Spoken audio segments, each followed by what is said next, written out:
There is something fundamentally wrong within the South African police service. Watch this.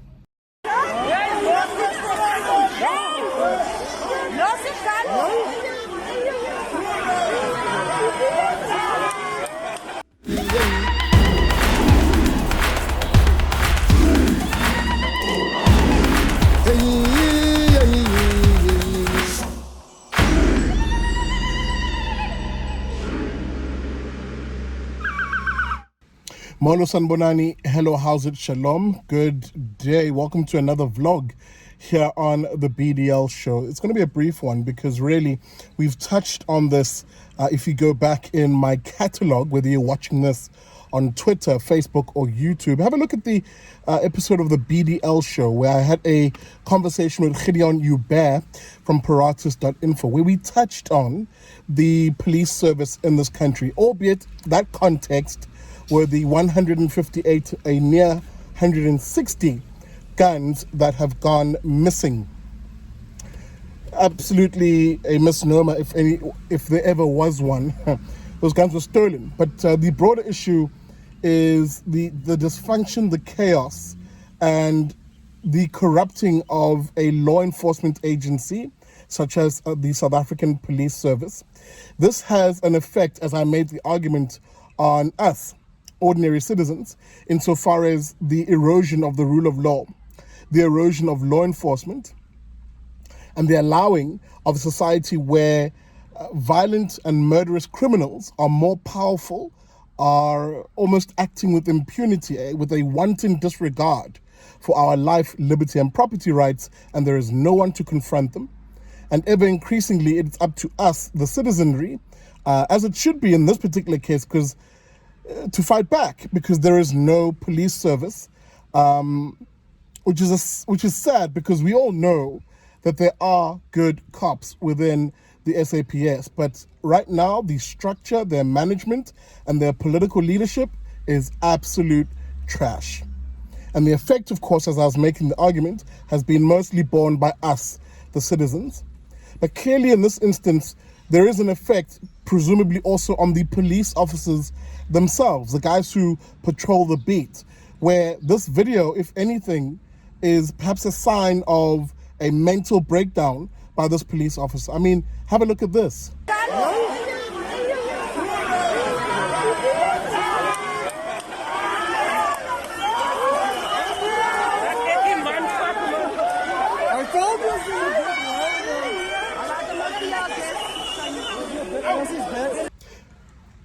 Yeah, that violent lashing about, in uniform, mind you. And I must say this, I don't know what the context is. And the South African Police Service themselves have issued statements here and there, especially on Twitter, saying that, oh, the senior management have seen this, they say, and they're investigating. I'll put that tweet over here so you can see it. Clearly there is, from what we can see at least, a mental breakdown, an emotional breakdown of sorts by this individual, who then lashes out at his fellow colleagues, even going as far as assaulting them, as you saw in the video. There's something fundamentally wrong in the South African Police Service, as I said at the beginning of this video, and the effects of it are borne, as we can see, by the police themselves, and also us, the citizenry. Something has to be done, and primarily by us, the citizens, if I may, if I'm to be brutally honest, to fix the state of affairs at SAPS. I mean, I'll play you one more clip from this because I want you to see, after they blessed him, finally, after taking control of the scene, one of the officers rightly, pulled out the hot sauce or pepper spray, and subdued him, because obviously this wasn't a deadly threat. It didn't need, firearms to be drawn and this guy to be shot. Of course not. And also, I'm sure as colleagues, they could tell this guy was going through something, violent as it may have been. And to subdue him, they used the pepper sauce. As one of the guys on YouTube, I think it's John Correa of Active Self-Protection, he always says there must be something you have between a harsh word and a gun. And the cops rightly pulled out the hot sauce and it subdued him quickly. But even in that subdued state, as he's then sitting there, listen to what he says, and listen to how manic and almost crazy it sounds. This guy's going through something. And the question I have, because this moment requires a bit of empathy, especially with the men in blue who don that uniform, who every morning put on those bulletproof vests, who take on their service pistols, get into those rickety police vehicles and patrol our streets. This does demand a moment of empathy and to ask the question, what is he going through and will he get the help that he needs? Leave me alone. Want to arrest me? Want to arrest me? What do you want to do? Leave me alone. I don't work for them anymore. I'm sweating a uniform. Want to arrest me? Arrest me. Like this. Rastafari. We're standing for the truth. We're standing for the sons and daughters. All the most like God. We're standing for those who can stand for themselves. All him on you.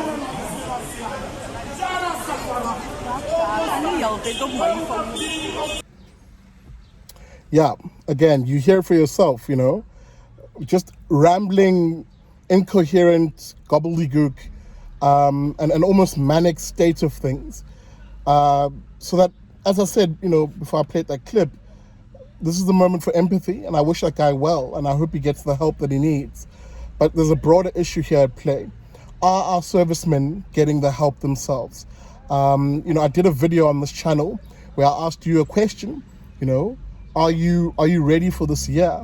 Are you emotionally, mentally, and spiritually fit to deal with the challenges that we're going to deal with in this year? In the context of the police, that's a very apt question that I hope they ask each other as colleagues. So my question to you is, are you mentally, spiritually, mentally, spiritually, and emotionally fit to deal with this year? Because you can see, as was the case with that cop, what can happen when you lose control. So, yeah, I just thought I should share that. I don't know what you guys think. Did you see the video before this? Do you maybe have relatives who are cops? I must keep stressing this. This is a moment for empathy. Do you have relatives who are cops? It's worth reaching out and finding out, hey man, how are you doing? Are you okay? Of our relatives who've gone through a very tough time and are going through a tough time, this really does highlight the importance of our mental health as South Africans. And sure enough, I've done an episode on that too on this channel. But yeah, guys, I just thought I should have a quick chat with you guys on this particular issue and maybe end it off here. We need to have a broader conversation about how we reform the South African police service so that it protects not only citizens, but also the men in blue, men and women, pardon me, in that blue uniform. We need to have a serious conversation around how we reform the police. Now, I'll do that in another episode, proper episode, another vlog. But I can tell you now, part of that reform agenda will definitely require we get rid of the current administration, this current government. It is of detriment to us as citizens and to the very cops themselves and our law enforcement agencies. Let me leave it there and just again express my empathy and sympathy for that cop. I hope he gets the help he needs. And if you're a cop watching this, maybe share in the comments, what you're going through, and do you guys receive the kind of support that you should receive in terms of guaranteeing or boosting your mental, spiritual, and emotional health. Keep it safe, guys. With that being said, thanks for watching. Super appreciate you. I'll see you on Sunday for Liberty and Friends. And until then, never trust a commie. Hey, thanks for watching. You can catch the Big Daddy Liberty Show every Wednesday at 7:30 p.m. And of course, Liberty and Friends every Sunday at 8 p.m.